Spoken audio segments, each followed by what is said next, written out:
Татнефть-арена представляет 10 февраля. Встречай День влюбленных с Big Love Show. Да, и у нас в гостях фотограф Екатерина Власова. Мы сейчас с ней пообщаемся на очень важную тему. Как подготовиться к фотосессии. Доброе утро, Екатерина. Доброе утро. Несомненно, тема очень важная.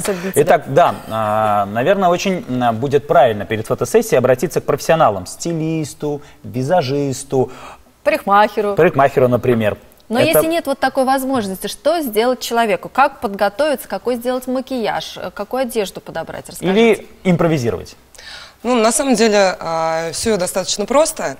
Если начнем с макияжа, нужно не забывать про тон лица. Самое главное – избавиться от блеска, потому что он дает некоторый дискомфорт в кадре. Можно всегда выделить глаза, потому что это самая основная часть нашего лица. Не бойтесь делать яркий макияж. Экспериментировать, да, не бойтесь. Фотокамеры и свет, они забирают некоторое количество света, так что этот макияж, он должен отличаться, чем от повседневного вашего макияжа. А чего стоит избегать, вот, кроме, вы говорите, вот блеска? Ну, собственно говоря, в принципе, больше ничего. Главное, чтобы у вас был матовый цвет кожи. Не забывайте то, что фотокамера, она будет учитывать каждый ваш нюанс, так что, пожалуйста, ваши все прыщики, как-то маскируйте. Желательно взять зеркальце увеличительное, и тогда у вас будет все получится. И посмотреть, и посмотреть, да. А вот, какого цвета одежду, так сказать, любит фотокамера? Есть ли вот такое? Ну, на самом деле, как такового цвета нет, все нужно смотреть, что за съемка, где, какие декорации, в какой вы находитесь обстановке. Наверное, стоит учитывать все-таки, непосредственно этот стиль. А цвета стоит подбирать, конечно же, по сочетанию цветов. Если, не ошибетесь, если вы выберете пастельные тона, то они сочетаться будут со всеми цветами. Ну, наверное, вот белый на белом и, соответственно, черный на черном фоне, это тоже уже не есть хорошо, и лучше... Ну, все зависит от цвета, на самом деле. То есть и так конечно, можно, да? Да, безусловно. Интересно. А сколько комплектов одежды лучше всего с собой брать на фотосессию? Смотря сколько вы собираетесь фотографироваться. Сколько образов, да? Да, сколько образов хотите добиться.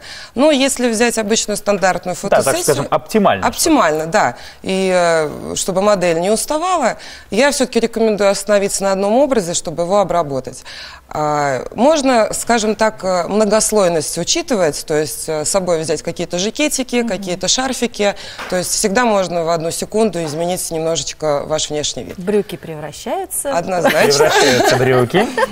А вот если планируется, так скажем, парная или семейная фотосессия, как лучше одеться здесь? Вот этот вот самый, family look вообще тут актуален, нет? Ну, я бы так сказала, что они должны быть гармоничны с друг другом. Опять-таки по цветовой гамме, по стилю. То есть не стоит одевать кому-то вечернее платье, а мужчине, например, кеда с джинсами, с дырявыми. Да.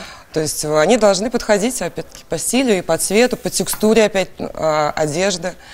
А аксессуары? Вот стоит брать с собой аксессуары или все же Конечно. это... все-таки нужно. Да, стоит взять с собой аксессуары, всегда можно с этим поиграть, всегда можно что-то заменить. Шарфики, зонтики, шляпки. То есть, очень интересно. Да, то есть, стоит брать все, что у вас есть дома и что вы хотите использовать в съемке. Вот, я думаю, следующий вопрос будет особенно для Рустема актуальным. Все время проблема у него с волосами. Что же делать? Что делать вот мне с ними? Как быть? Ну, на данный момент я вижу, что с вашими волосами все в порядке. Там струдились целых 4 человека, более 8 часов. Конечно же, парикмахер, он всегда вам поможет, но если его нет рядышком с вами, то обычная укладка вашими собственными руками, она возможна. То есть мужчина должен быть у нас опрятный, постриженный, ничего особенного. Что касается женщины, я, наверное, если это длинные волосы, рекомендую оставить длинные волосы, потому что вы всегда можете их превратить в какой-то кокон, хвостик. Опять-таки вы видоизменяетесь в этот момент. Художественный беспорядок, он вообще как вот актуален на фото? Он хорошо будет смотреться? Там вот как будто только что я проснулась, но такая вся красивая. На самом деле, не только что проснулась. Ну, конечно, да, но опять-таки все зависит от того, что мы хотим получить в итоге. А вот мне такой вопрос важен. Вот фотосессия с ребенком, да, ребенок может волноваться, или вот, ну, не хочу я так вот фотографироваться. Как настроить ребенка на фотосессию? Главное родителям быть спокойным. Самому родителю быть Конечно, спокойным. в первую очередь, да. Ну и все-таки довериться фотографу, потому что это достаточно работа психологическая, и общаться с ребенком фотограф будет, если он хочет добиться нужного результата. Но тут же, опять же, мне кажется, должен быть контакт еще и фотографа с тем, кого, ну, как сказать, сфотографируемым. Модель. Да? С моделью. Безусловно, конечно. Это обязательный момент. Ну, модель должна доверять своему фотографу. То есть она должна чувствовать себя комфортно, и это очень важно. А наиболее сложная съемка, которая была в вашей жизни, можете рассказать? Вот что сложнее это было всего? Либо место, либо, может быть, и место, и модель, может быть, ветер вырывал из рук фотоаппарат. Труднее всего? Ветер вырвал фотоаппарат. Ну, наверное, да. Наверное, все-таки самое сложное это было природные, погодные условия. Все-таки бывает и дождь, и ветер, и снег, а необходимо сделать фотографию. Тут еще и свет нужно поймать, да? Конечно, да. Это сложно. Не без этого. Ну и люди тоже бывают разные, некоторые очень тяжело раскрепощаются, и им нужно помочь в этом.